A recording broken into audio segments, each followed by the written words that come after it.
What's up, everybody? This is the Week 14 college football show on FantasyInsiders.com. With me, the one and only Benjamin Pritchett, a.k.a. Natural Slugger. This guy is the king of in-depth college football research. He likes to get it. What can we say? And we like to get it as well. Of course, tomorrow there's the big Draft Street tournament, the Big Score 2. And so if you haven't checked out Ben's articles on FantasyInsiders.com, you want to do that. Is that tournament full or not? Dude, it is wide open. It's I'm pulling it up right now. 215 out of 500 right now. Yeah, so there's a lot. It seems like they didn't do as many qualifiers for this one as they have done in the past. So I imagine though tomorrow it'll start filling up for sure. Sure. Definitely. You have had a good day out with the family. I have no family right now as they're in another state. So let's do this thing. Let's talk some college football. Let's do it. Shall we? We shall. Okay, let's do it. Let's talk about your article that you wrote on FantasyInsiders.com. What are you kind of looking at tomorrow? Just give us an overview. Yeah, when I sat down and started to work on this, I have to be honest, I first looked at this FanDuel slate for today and spent a lot of time on that. So kind of transitioning over to Draft Street, I had to really focus my attention onto a larger GPP style writing, which normally when I'm writing these, I'm trying to make them appeal to every kind of player, whether you're playing safe or you're playing risky. You kind of have an option of doing a lot of different plays. And when I looked at the Big Score 2, I tried to build these in a way that these are plays I would use. Every single person I put in here is somebody that I consider usable. I guess makes sense when you're doing rankings. But, I think that if you're going to attack this GPP, you kind of have to think outside of the box. There's some guys that are going to just go off tomorrow, and if you want to really take down this 10,000 grand prize and be named the college football guru champion or whatever, this is the biggest tournament there is in college football right now. So you have to win these big scores if you want some of that street cred. So you kind of have to look at these quarterbacks and figure out how you're going to attack. Are you going to go cheap? Are you going to go middle tier? There's a lot of different options to win one of these, and it's going to take. I think last time the guy who won last on the Big Score 1, he used a combination of Garrett Gilbert and John O'Corn, and that's going to be kind of that option's not there today or for this game slate. So you're going to have to kind of dig a little deeper and find some other guys that aren't necessarily throwing 40 times or 50 times a game and racking up 450 yards. There's just not that guy. There's a bunch of dual threat dudes. So you're going to have to look at it from, am I going to attack the matchups or am I going to attack with going after a dual threat guy? Am I going to spend on a Johnny Manziel or am I going to go cheap with a Logan Thomas or both? So I think that when you get your quarterbacks done, going from there, I think is pretty easy. So you're suggesting go quarterback first? Yeah, when you're building this lineup, I think you need to do that because I think that there's some evident plays when you look down towards the running backs and wide receivers and flexes that I think pop out to you. Whereas I think quarterbacks is pretty wide open. I mean, I didn't even rank Braxton Miller, but he could easily be the top guy. I think Michigan's defense is a little bit better than what we may think they are, especially when you look at the paper. And so Braxton Miller, who doesn't throw a lot, has to get a lot of yards on the ground. Michigan's been pretty good against the running game, but that doesn't mean Braxton Miller can't be the guy. And so it kind of opens it up to where you really have to be on your game and nail these quarterbacks. And it helps if you have multiple entries, I think, because that's going to really be the guy. I think a guy with multiple entries is going to be a guy that takes this down. Okay, so let's talk about some of the quarterbacks that you have listed. You have listed on the high price side the Bryce Petty, of course, for Baylor, and then Johnny Football, and then Jameis Winston playing against Florida. It seems like Petty at 16.8 is the safest out of these three. The other two, it just seemed like a little too expensive for what they might do. Yeah, TCU's defense is better than I would say Missouri and even Florida right now. So that you got to kind of take that into account when you're looking at Petty. But did you notice these records I pointed out that I found when I was researching? He is on pace to break the 18.6 yards per completion FBS record and 10.2 yards per play.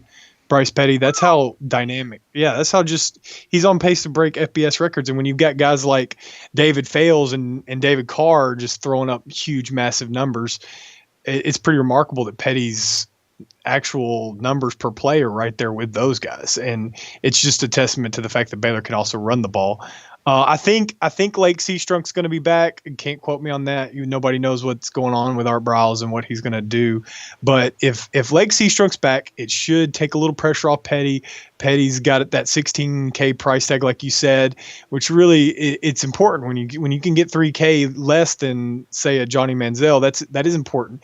And Petty offers a similar thing to Johnny Manziel in that they are that dual threat, throw it, run it, but Petty's a little bit less of a yardage guy and more of a touchdown guy. And Manziel really hasn't only had 8 rushing touchdowns this year, whereas he had like 21 last year. So he's really not done a whole lot getting the touchdowns in the running game. But I think he'll get a couple against Missouri. I think Johnny Manziel has a big game. I think I pointed out that he's a big bounce back kind of player. And after the loss to LSU last year, it was when he really took off. So we'll see.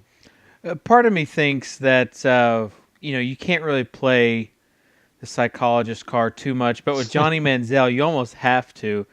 Part of me thinks that he's done. He's looking forward to the pros. I think that he's 1 foot out. His Heisman chances went bye-bye with last week, the debacle there against LSU. So I think I wouldn't put any money behind him or Jameis. If I did, it'd be Bryce. Looking at those middle-tier quarterbacks that you have, B.J. Dinker for Arizona, Marquise Williams, and Adam Scholes against Colorado. His price has kind of skyrocketed up at 13.7, but I guess when you're playing against Colorado, everything goes.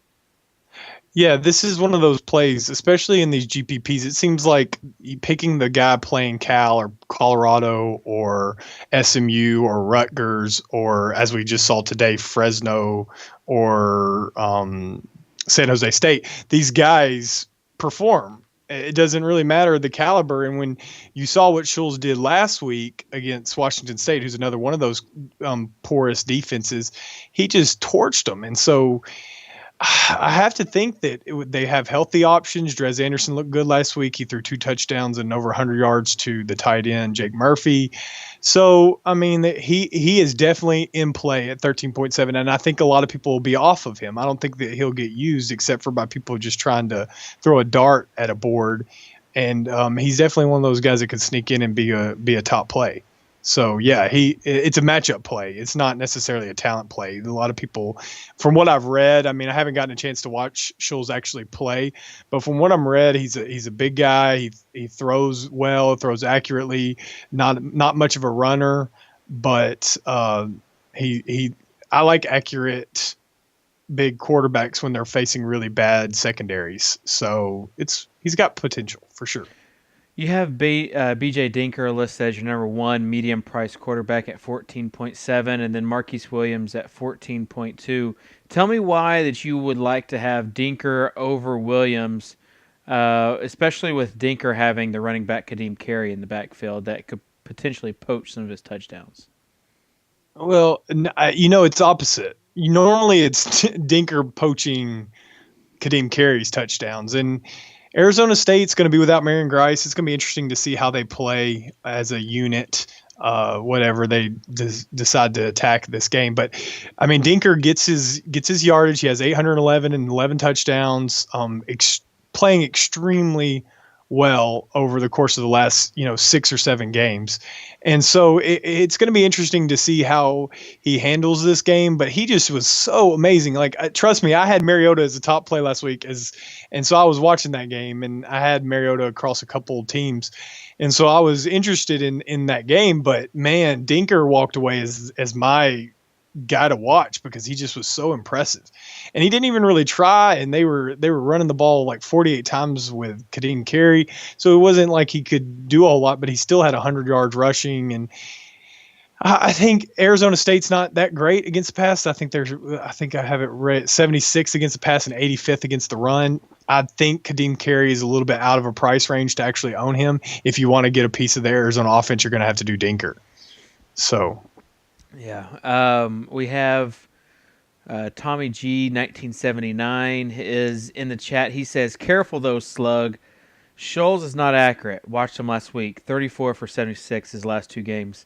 It's true. He's not an accurate quarterback, and he was actually worse the week before last than he was last week. But well, you're giving him 2 games, man. I mean, I was reading scouting reports, what people are actually saying about him from his high school days. I mean, you got to give the guy a little bit. I mean, he's coming in midseason throwing the ball. Right. He's not going to be Jameis Winston. Well, the thing, it kind of goes back to, if you would let me finish my point, Ben. Oh, sorry, I had to cut you off. It goes back to what you talked about, the matchups. They're playing against Colorado. Just like if someone playing against Cal is going to be a better quarterback than what they were the past week. And I think with Scholes, it's going to be it's definitely a GPP play. I would much rather go with one of these cheap quarterbacks than Scholes, but it could be like one of those, like you said, the Gilbert O'Corn instance from the Big Score 1. These cheap quarterbacks, though, Logan Thomas at 10K, Austin Carter Samuels 8.8, and then Casey Cochran at 7.5. You like Logan Thomas at 10K, and I don't blame you. No, I'm all over Logan Thomas. When I was forming my big score lineup, it was Logan Thomas and Austin Carter Samuels. So, and that just was able to frame a nice, expensive skill position team that I really liked. And so that is kind of the way I'm leaning. I go cheap. It's a GPP, shoot it in the dark and try to see what happens. I could totally also shoot it see in the dark. I don't and see what happens. It's a take a shot in the dark. Not. Well, you haven't shot yet. Right, but you don't want to say shooting in the dark.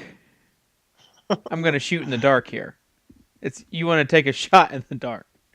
Okay, well, you want to take a shot in the dark. And I actually think it's really smart to pair one of these guys with an expensive quarterback if you want to go a little bit safer.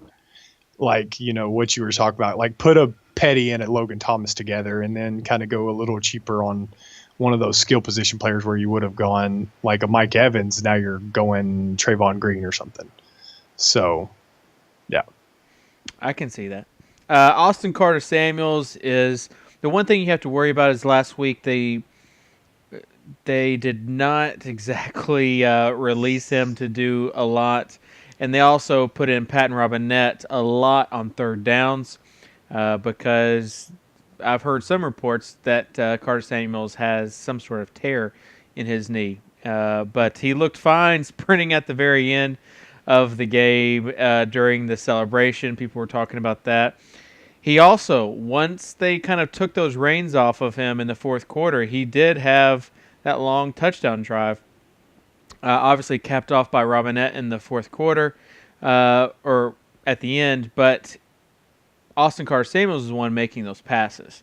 And against Wake Forest, I think that Vandy's going to try to run the score up here. And not just try to win, but try to win big because you've got some bowl instances that could happen. If Georgia Tech beats Georgia tomorrow, Vandy is in line for the Gator Bowl potentially. and so they are going to want to put up some big numbers. Also, you had Vandy's wide receiver coach tweet out that not having Jordan Matthews in the top 3 for the Biletnikoff, is it the Biletnikoff Award for wide receivers? Yes. But that was a travesty, and that he is, and I agree. It's the touchdowns that got him, but he should have been in the top 3. And bad quarterback play there for about 3 games. Yes, and that's one of the reasons why they didn't have a lot of touchdowns. But he's a guy that carries a chip on his shoulder, and he is. I can tell you right now, senior night tomorrow, he is going to absolutely be pumped up. So they're going to take some shots down the field to him and to Krause. I like Austin Carter Samuels as a potential GPP quarterback, especially in Draft Street, where a touchdown is 6 points. I think that they could open up the playbook and see 3 touchdowns out of him. And at 8.8, that allows you to go big elsewhere. Let's move on to running backs. Give us basically what you're thinking in the top tier versus the middle tier. Where would you rather go? So since we might as well just kind of talk about the rough drafts lineup that I was making, and that when I went Austin Carter Samuels and I went Logan Thomas as my quarterback, it really opened up my running backs, and I spent. So I put Andre Williams, I had Charles Sims, and I even went TJ Yeldon. So the top 3 of my high price running backs, I put all 3 of them in my ranks. And the reason why I did that is because I mean, Andre Williams should be rostered at 16.6. If you can fit him in, you have to do it. The guy's getting nearly 300 yards every single week. At 16.6, it's not too much to where you can't just go ahead and grab the 300-yard guy. Syracuse's defense is weak. So Charles Sims has that matchup against Iowa State. Starting the running back against Iowa State has usually worked out really well. Didn't work out so well last week, but I didn't like the matchup in that game. I can't remember who it was that Iowa State played last week, but Charles Sims is a special running back. He's done well when he's gotten opportunities. He's going to have probably his best game of the whole season this week. And then TJ Yeldon is kind of the wild card of the high price guys, because I think that we've seen TJ Yeldon, and I wrote about Saban's brilliance, because Saban is pretty brilliant in that it seems like he's kept TJ Yeldon back until lately. And over the past 2 games, he's had 24 and 25 carries in each game, and he's had pretty stout games. And Auburn is going to have a tough time stopping him if he's fresh-legged, and they're going to have to account for A.J. McCarron in the passing game. And you know how dynamic Alabama is, and that they run that pro style at you, and you know what's coming. You can't stop it. Put a little play action in. Either McCarron, and I wrote this, either McCarron or Yeldon is going to have a big game. One or the 2 are going to have a big game if Alabama wins this ball game, which they will. And so it's going to be Yeldon or McCarron. I think it's going to be Yeldon. And so I love having those 3 backs, and then we'll talk about some of the other plays later in the rankings. But put those 3 in if you can do it, and then kind of work from there. Sports is Fix said, Dave, did you poison the toonie trees? Is that what they're called? Those weren't called. They weren't called the toonie trees, were they? I have no clue. Do you know what that guy said? Did you see what that guy said this week? Or today? I think it's the tumor. They're called the tumor trees. I think it's Tumor's Corner or something like that. It's the toonie trees is not it. We'll have to look at that. That guy, the guy who did that, who went to jail for that, Harvey said Updike? that he wishes he didn't do it so that he could do it again. That's what he said. He said, I wish I didn't poison the trees so I could do it again this week. Boys, it'll go on his tombstone. The guy that poisoned the toonie trees. Do you remember Tiny Toons? That's what it reminds me of. I do. We're tiny, we're toony, we're a little loony, and in this cartoony, we're invading your TV. Woo. Anyways. Tommy G says Animaniacs. That's something different. Yes. And we're crazy to the max. So sit down and relax. Anyways, let's talk about some of these high point totals that we got going on tomorrow. This Purdue Indiana game is Indiana is supposed to have some high scores, and you've got Stephen Houston as a guy that is hopefully going to do some damage. Oh my gosh, yes. That's the fourth cog in the wheel that I think you need to be looking at doing. It is a PPR site, and Dan Tuttle, Mr. Tuttle, Dan has to drag me back a little bit when I start getting running back heavy because I love to use running backs on Draft Street. I do that in NFL too when I make my NFL lineups. But in NFL, it's a half point. In college, it's a full point PPR, and that matters. But I love Stephen Houston in this matchup, and he's 8.8K. He's going to be rostered by everybody in this tournament. I don't see anybody not looking at this guy. With Tevin Coleman out, it's going to be his show. Purdue's a train wreck, and so it's going to be a big game for him. So you like his price, is what you're saying? No, I love his price. I don't think you have any choice but to roster him because he's this cheap. I mean, I noticed that when I was doing these rankings, Draft Street brought the floor up from like 2,000 ish to around 3,000, and then now it's up to 4,000. So it's a little bit, the 8,800 used to be not as much of a deal. It's kind of become more of a cheap area now. So yeah, I like the price a lot. Talk about some of these other positions. You have Charles Sims. Did you discuss him earlier? Yeah. Charles Sims was one of the guys that were along with Andre Williams. If you don't, I can understand not using Yeldon, but you have to build your core of your running backs. There's Andre Williams, Charles Sims, and Stephen Houston. I can understand doing anything else you want to do, but if you can swing it, if you don't go expensive on your quarterbacks, you need to do Andre Williams, Charles Sims, and Stephen Houston, and then go from there. And Sims is kind of I saw one analyst today talk about how Sims is getting more into that Tavon Austin role. So I think you're going to see him blow up. You were the one who said that. Charles Sims? Yeah. No, Mario Alford. Oh yeah, that's who. No, you said Charles Sims. No, Mario Alford. Were you were in and out. I thought you said Charles Sims. No, we'll get to Mario Alford in the wide receiver section. Okay. I'm sorry. I thought it was Sims. So you like both of them though.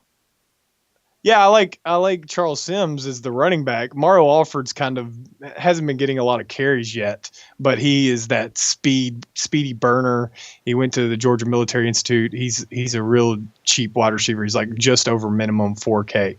So if you're punting a position to get some of these expensive guys in, he's one of them. And then when we look down at the cheaper running backs, JoJo Kemp is the other option if you're punting one of your positions, one of your flexes or your running backs.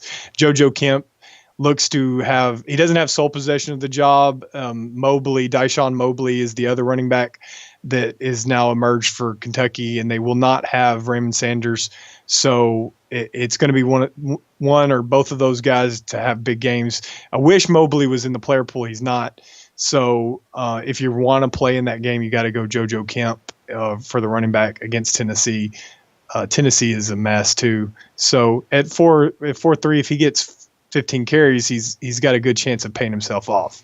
So Trayvon Green is another guy who has had I think 4 or 5 multi-touchdown games this season. Since there is no longer a threat with Vendrick Mark. And who is the Stephen Buckley? Is that who it was? Yeah, Buckley. He's out. Since they're no longer threats, they have to use him. He was kind of in the doghouse earlier. He would be the one guy, in addition to Houston, I would use. I just can't see JoJo Kemp being that guy that goes off. But last big score, it was those few running backs that were a minimum salary that just went off for 30-something points, that if you had them, you were in good position. Just no one really had them.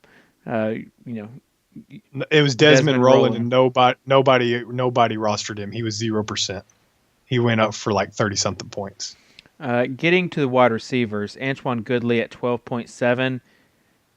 Man, I mean, you would have thought that his price was going to be way more than this. Jordan Matthews at 13.2. Mike Evans at 13K.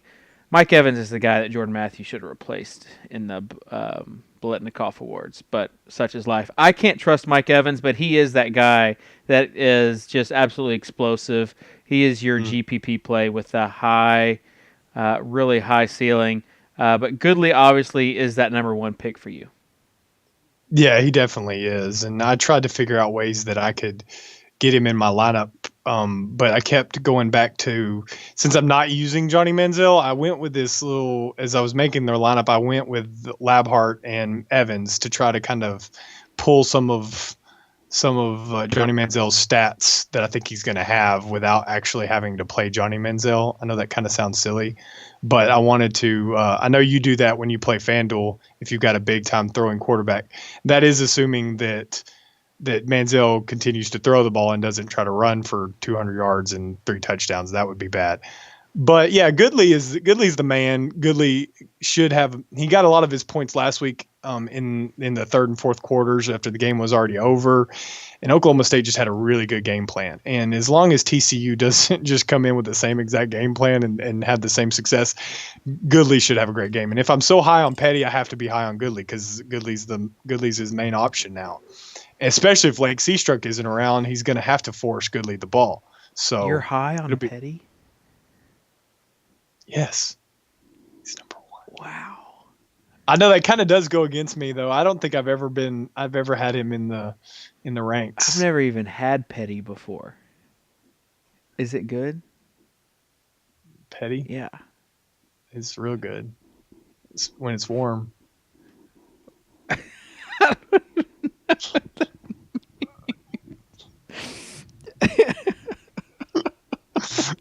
I don't even know what that means.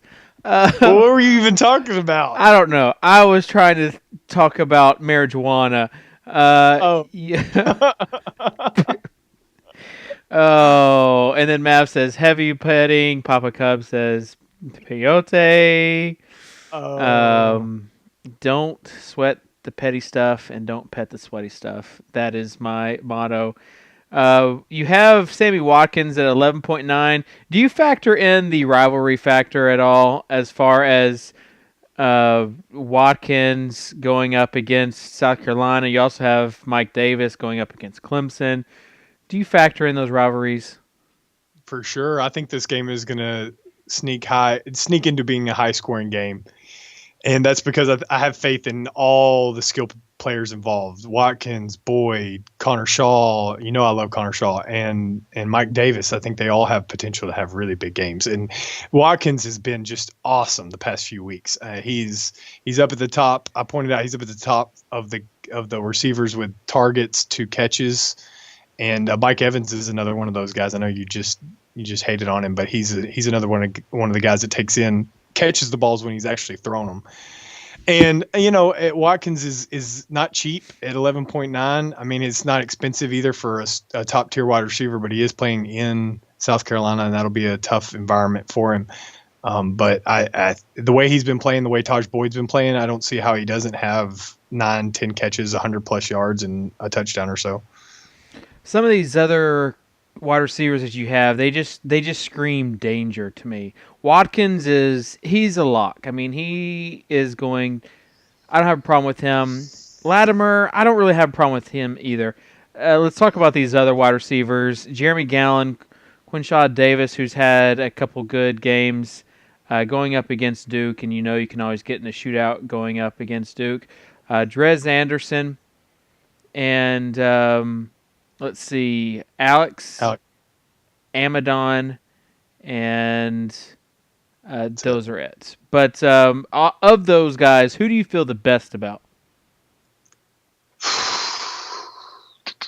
I mean, Gallen. I mean, obviously I have Gallen ranked ahead of everybody else. But with Gallen, he's kind of, like you say, he's a risk. This is a GPP. When I made these rankings, I was trying to be a little bit cutting edge. I even had Devin Oh, Gardner. cutting edge. Taking some dark shots, huh? Anyways, so I had Gallon, and I even had Devin Gardner in the initial ranks before I started actually writing him up. I like to go ahead and rank everybody, and then I do the write ups afterwards. And when he got cut at the threshing floor, and so I went to, but Gallon didn't. I like Gallon. He's gonna stick around just because I think Ohio State has proven that they have trouble guarding talented wide receivers, and Gallon is pretty talented. He's gifted, and he can take over games. And so if this game is like you said, it's a rivalry game. You can't ever really peg how these rivalry games are going to play out. And Ohio State, this could be a trap game for them. I think it could happen. I don't know if it's going to happen. I think Ohio State's pretty stellar, but it could. And if it does, Gallon is going to be an integral part. They can't run the ball. And Devin Gardner only throws to Gallon and Funchess. So Gallon has every opportunity to be big. So that's why I like him. Cut at the threshing floor. You are just full of it tonight. Whatever is in that wine, I haven't even drank. This is the first glass. I've had like 3 sips of it. So there's nothing in it. I don't even know where you're coming up with this stuff, though. I mean, cut at the threshing floor?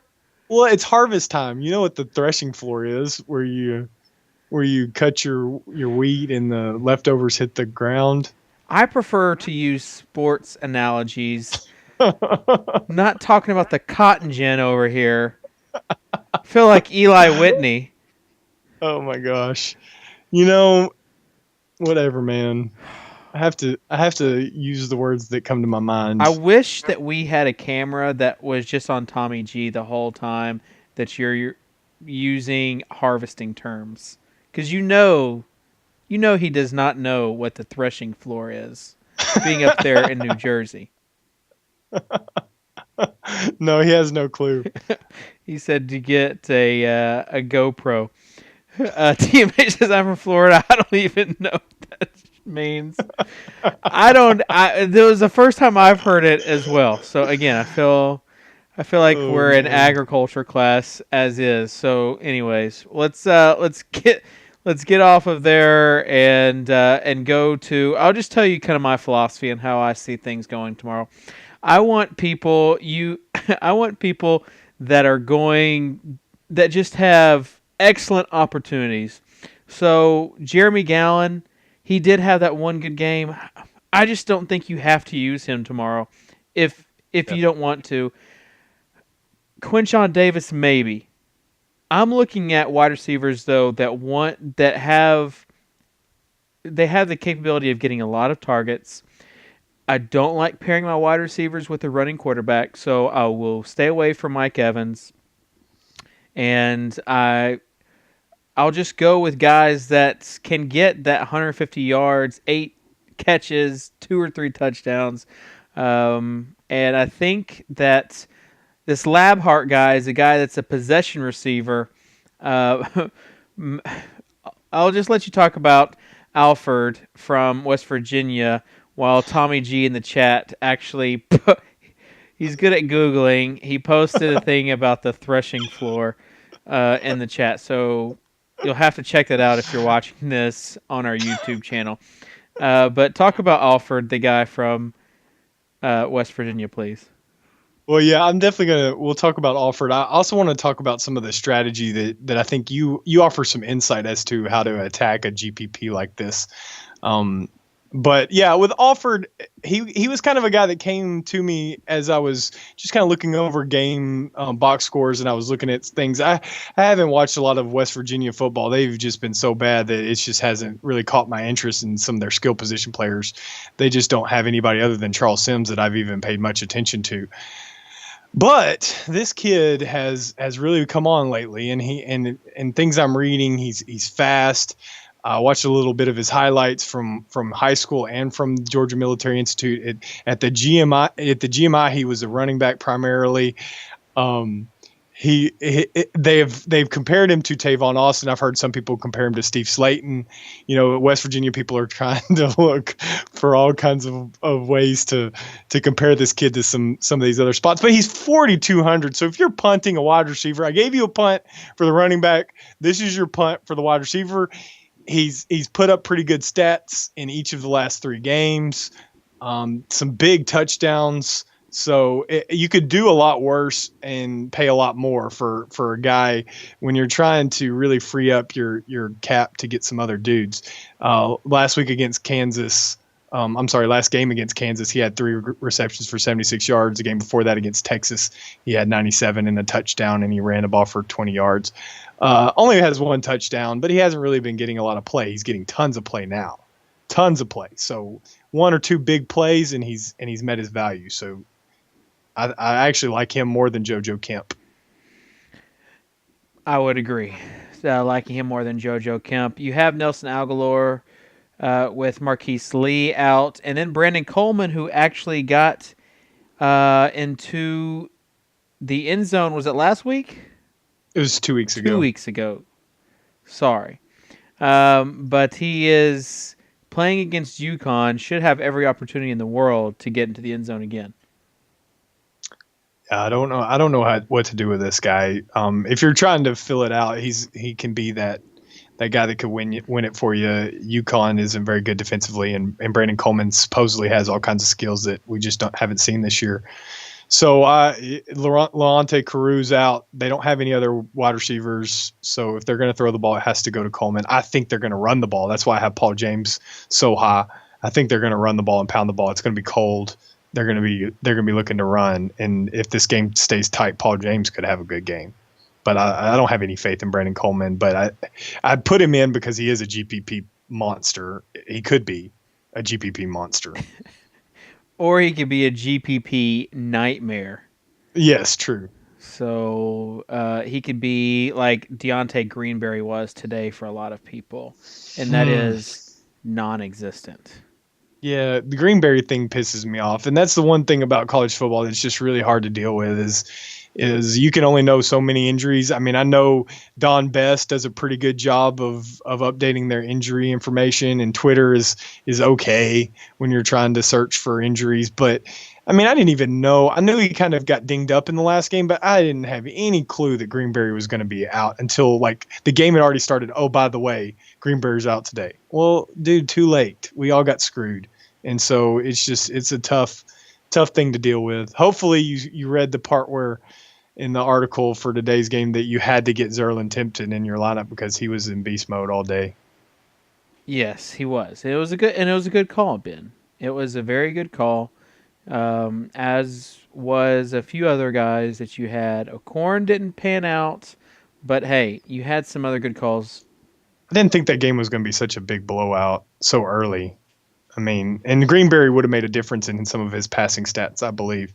So it's tough. That was a tough call too. Let's see.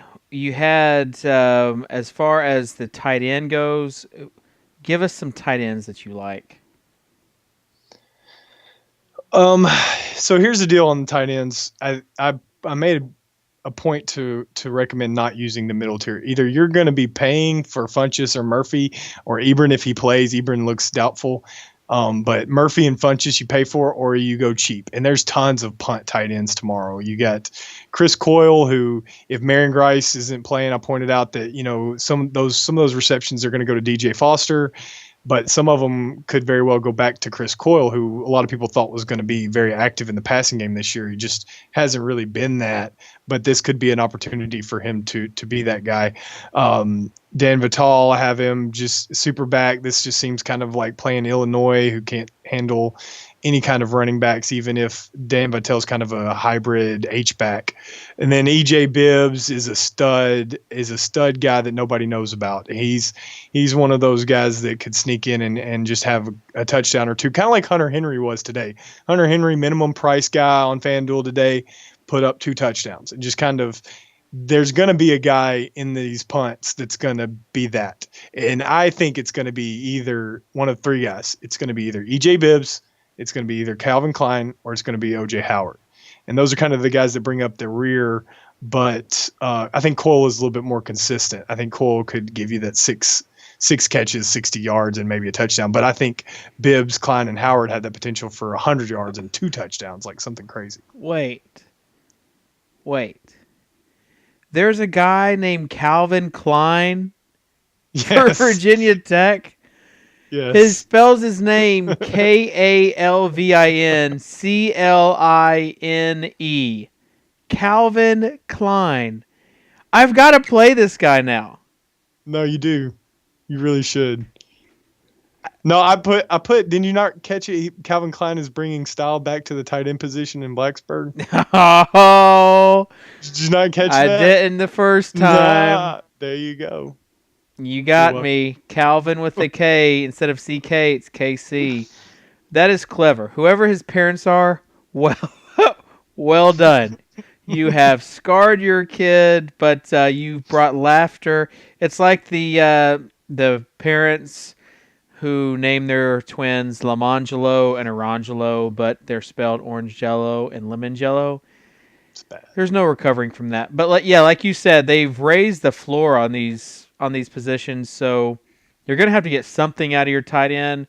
It might just be best to go with a guy like Funchess. You look at just where it is, where their prices are, and you have these minimum salary tight ends that are 4K, like Calvin Klein. Chris Coyle might be another guy I would go with at 4.8. But for less than half, you can get a guy like Funchess or Murphy at about half that are guaranteed to get some targets. Funchess just has to catch the ball. That's his problem. He dropped a long pass yesterday or last week. and yesterday in practice, I was there. But they're going to get targets. They're going to get plays. So you need to get something out of your tight ends. And if you do that, you can get something out of your wide receivers, if that makes sense. So instead of trying to get one touchdown, I mean, because that's all you're going to get. Dan Vitale is a guy who might get a touchdown on 1 or 2 catches and 1 run because he's almost like an H-back there. But you have these other guys, these top tier guys. It's kind of like we talked about with Jimmy Graham and Gronkowski. Not that Funchess and Murphy are Jimmy Graham and Gronkowski, but you want to get something out of them so that you might be able to get something out of it earlier. So that's kind of how I feel. Feel free to debunk that at the threshing floor if you need to. But I was laughing at Tommy G saying avoid Funchess on a back-to-back. Yeah, I saw that. I was choosing to ignore him. Anyways, do you want to construct a lineup on here? Yeah, let's do it. Oh man. Can we do it a little bit more? I mean, I already kind of gave away. I will go ahead and finish out that lineup that I was talking about that I constructed, and then we'll kind of do this one a little differently. But I had Thomas, Oscar Samuels, Mike Evans, and Travis Labhart, who we talked about, the possession guy. And then Andre Williams, Stephen Houston, Charles Sims, and E.J. Bibbs as the tight end with Trayvon Green and T.J. Yeldon as my flex. I like all of that except I'm just to win these GPPs. I just don't want to go Labhart. I don't want to go possession receiver. It's not sexy. He's not going to get 30 points tomorrow. He had 2 games of 2 touchdowns each in the 2 games prior to last week. Which was 28 points against Mississippi State and 24 against UTEP. And then 6.7 last week. But that's what I mean. He got targeted though. I saw it. He got targeted. LSU's tough. We saw that they can be tough. They can also be sucky like they were today, but they can be tough at times too. So I don't know. I think at 5K he's worth a shot if you're looking to grab a possession guy's 1 point PPR. Whatever. But though I want you to talk about some strategy when somebody's building these kind of lineups. You like to do wide receivers and flex. I know Dan loves to use wide receivers in his flex. It just depends on Draft Street. It's Draft Street is points per reception for college, but it's a lot easier for your wide receivers to get 150, 160 yards, 200 yards than it is for a running back to get that in the college game, especially where you can get all those where you can get basically all those points for the catches. And I don't mind spending on maybe one of your flex positions on Draft Street be a running back position, especially if they're catching balls out of the backfield. If they're not going to get their hands on a lot of balls, I like to stay away from them. That's just my personal philosophy. That's kind of my life motto. But that's one thing that I think that your flex, you want to make sure that they are guys that are capable for going over 20, 25 points. And the probability for a high-end wide receiver that's going to get a lot of opportunities is better than a running back. It's just how it is. So we did have a question from Mav saying, Slugger, you know Gurley man tomorrow? And that is my own accent that I put on it. I'm a Gurley man every week. But, yeah, he didn't really fit into what I was doing. Charles Sims kind of took that 13K running back role. And so I like Sims in that matchup a lot more than Gurley. So, yeah, I don't think he's matchup proof. Nobody can stop him. I mean, I hate to be that he's just that good of a running back. But it's going to be interesting with Aaron Murray out. Hudson Mason supposedly I've heard people compare him to Greg McElroy, which that doesn't instill confidence in me as a Georgia Bulldog fan because Georgia's not Alabama. And while they try to run a pro style, it's not the same kind of offense. And Gurley has been really gassed at times this year, so he's going to get a lot of attention in this game, and maybe a good thing. He's going to have points, and especially now that he's getting a lot of work and catching the football. So yeah, I mean he's fine. I would totally use him if you have space to get him, Charles Sims, and Andre Williams, then go for it. Gurley is 13.6K. Yeah. So he's even more expensive than Charles Sims. And that's why you chose Sims over Gurley. Yes, I would choose Charles Sims over Gurley with this kind of matchup anyways, but when you throw in a 600 cheaper, it's just a no-brainer. Okay. So I put Stephen Houston in there already, and I'll let you choose the next guy that needs to be in the lineup. Andre Williams. No. Logan Thomas.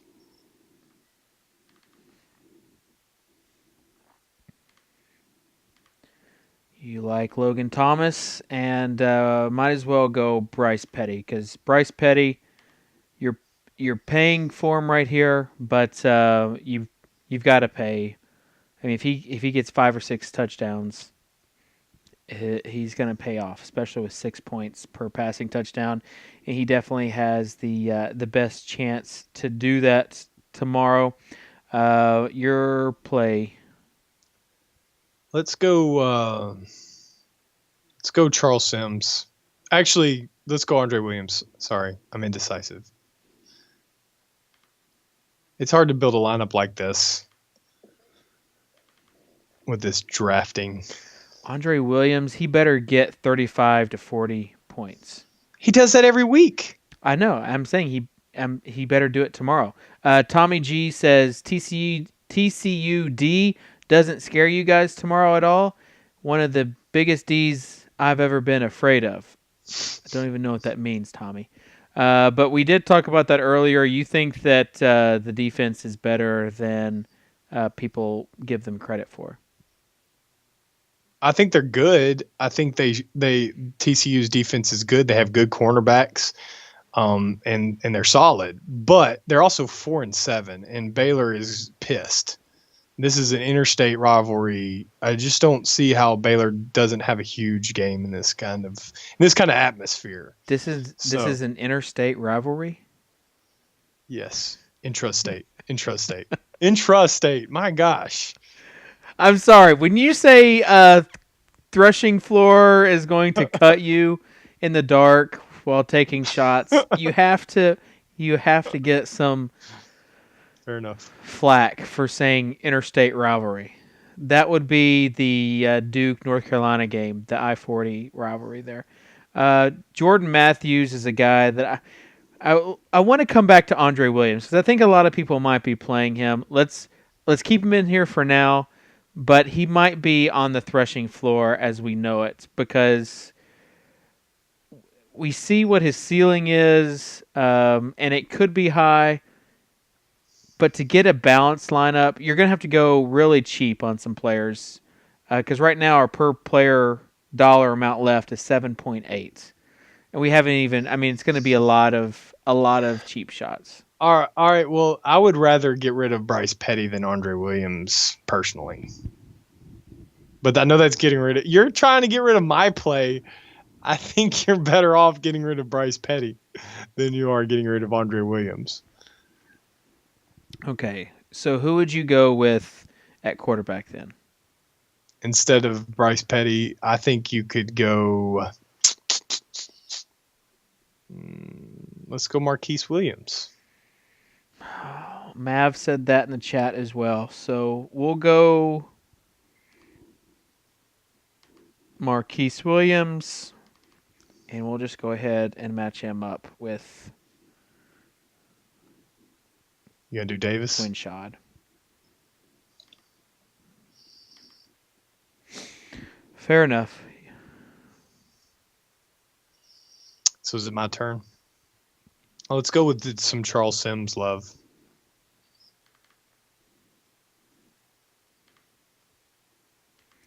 You do know that we have to go cheap at some point, right? No, I totally know. There's three guys that I have in my mind as cheap plays. I definitely have two guys at your tight end and your wide receiver that I know you don't like Labart, but he's 5K. He's perfect to free up more money. Okay, so we can go Alford then.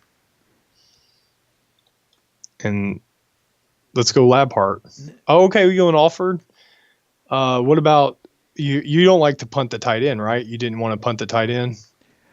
If we're punting the tight end, I would rather go with Chris Coyle. All right, let's do it.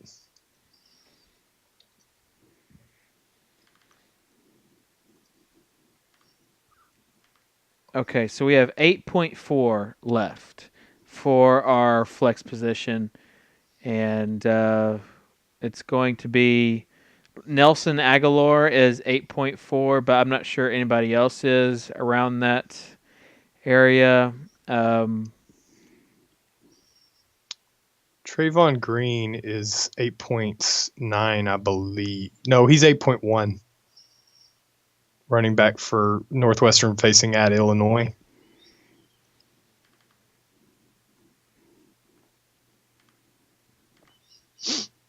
So that kind of opens you back up to grab, one of these other wide receivers that are sitting here, like a Nelson Aguilar. Not a huge fan of what we just built. No, it sucks. It really sucks. This lineup that we built, it sucks. I'm telling you what, because Andre Williams is taking up so much money. And yeah, we came off Bryce Petty, and we came off 2,000. You really think I want to come off 2,000 for Bryce Petty to Marquise Williams? The answer is no, I don't. Okay. I'd rather go Petty and Goodley and then cut freaking Andre Williams out of there. Get him out. I just did. So you do that. If you cut Andre Williams and you cut Marquise Williams, and you go Petty Goodley, you have 10K left, and that is assuming you keep Trayvon Green in. We have 1.6K left. Getting rid of Quinshad though, we have 12.3. So then we go up. We go up and let's see, 12.3. We just missed that. Well, we've got Sammy Watkins there. Did you add Aguilar? Yeah.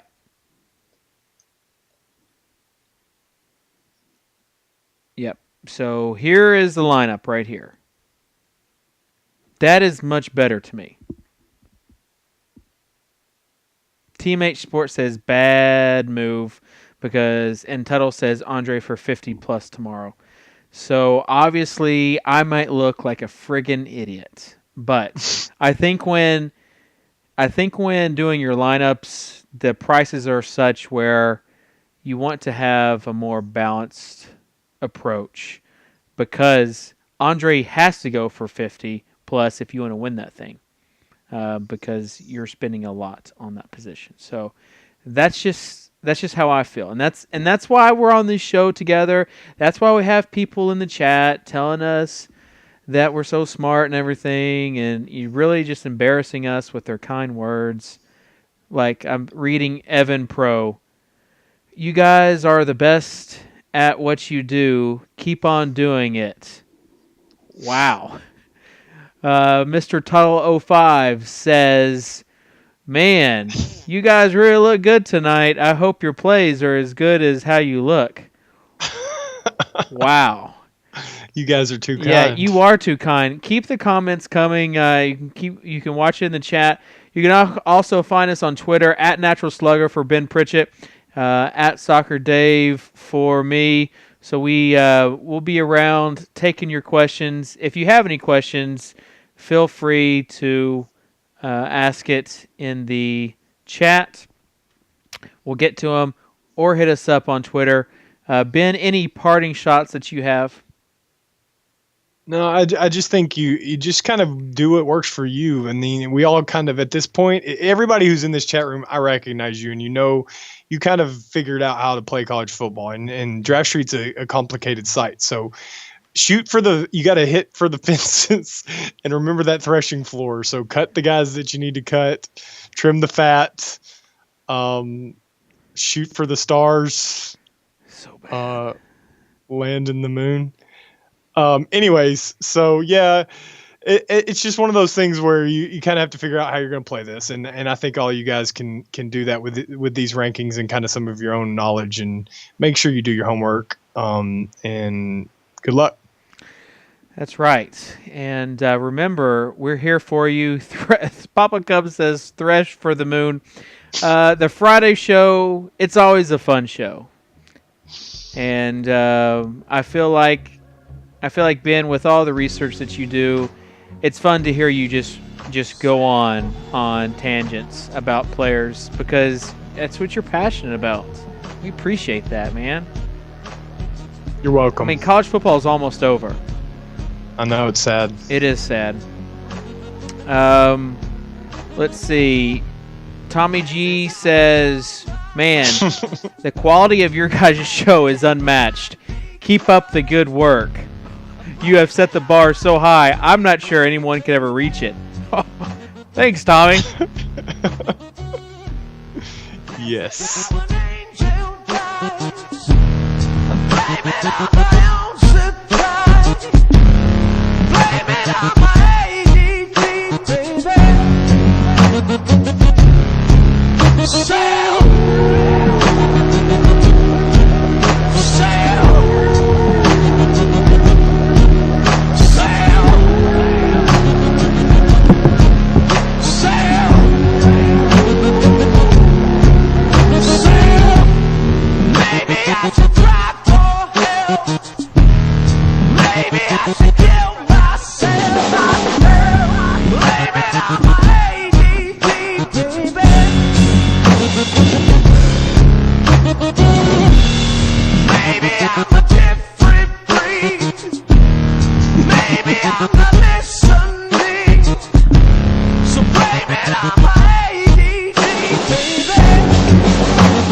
Picks it up to the 30, 35, Ace with a move up the middle, another, at the 50, open space for Ace, he can't get him at the 30, at the 20, got one man to beat, 10-5, touchdown Carolina. To Wynn, and Wynn throws it to Kelsey, Kelsey's gonna score! Four-man Alabama rush. Kelsey! Got him. No, they didn't, oh my gracious! Thomas Thomas will take it. Thomas turns 20, eludes a tackler, bouncing out left side. Can he get to the edge? Has tacklers ahead, shakes right, moves left near edge, breaks 30, tiptoes 40, across midfield, still turning 30 to the 20. Here he comes, Black Mamba. Bettenberger hanging in the pocket, going deep again, and a diving attempt. It's caught. Dree Archer on the call. Archer with speed. He's outside the numbers, eludes. Super Bowl. Dree Archer still alive. You kidding me? Archer. Dree Archer has hosted. Maybe I should drive for hell. Maybe I should kill myself. All right, that'll do it. If you stuck around this long, I'm sorry. Get a life. Just kidding. We love you. Kalani91 says, anyone have a link to the GPP?